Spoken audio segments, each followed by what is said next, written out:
When I was about 10 years old, I found this book in my parents' house. It was a book called Drawn and Quartered, and it was the first collection of cartoons by somebody named Charles Addams. I went crazy over this book. I loved it. It was funny, it was well drawn, it had monsters, dinosaurs, everything in it was weird. It was a whole book of weird humor with aliens and zombies, everything I liked. It was great.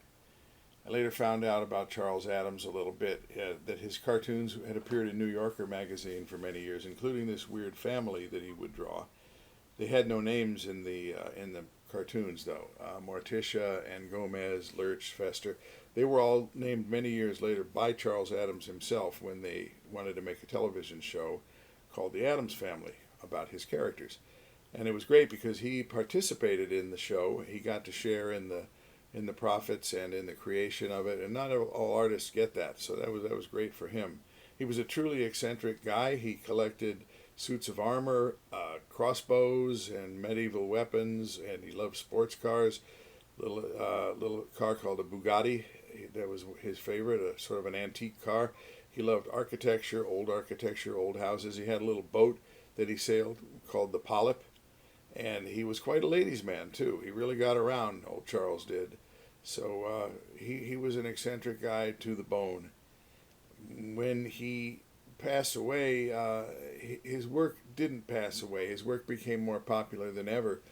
I tried to do a few cartoons inspired by him to see if I could kind of hit his style a little bit, his style of humor. There's this one of this little kid at the beach with what I thought would be a great beach toy, little coffins and tombstones that you could play with. You could bury people and dig them up. I think that'd make a great. It could be Pugsley. I didn't draw Pugsley, but it could just as well be him.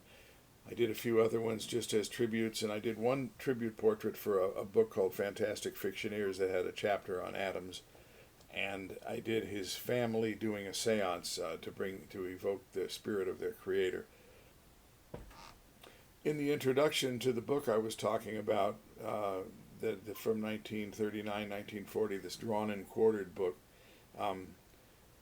Boris Karloff actually wrote the introduction to the book and thanked him. He thanked Addams for immortalizing him in the form of what he called the witch's butler, the witch being Morticia and the butler, of course, being Lurch, which the way Addams drew Lurch, he did look just like the Frankenstein monster, no question about it, before the first Addams Family movie came out. And the crowd was quiet, there was previews showing, and a preview ended, and in this dark room, all of a sudden over the soundtrack, all you could hear was these four notes, ba-da-da-dum, and everyone in the movie theater just went on cue, like, I know what that is. Oh boy, there was an excitement. It was electrifying. Just that, ba-da-da-dum.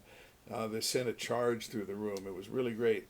And the charge continues, and it's never left, and it's never left me. It's made a big difference in my life, and I hope to put a little bit of what Charles Addams did back into the world in my own way. Thanks a lot.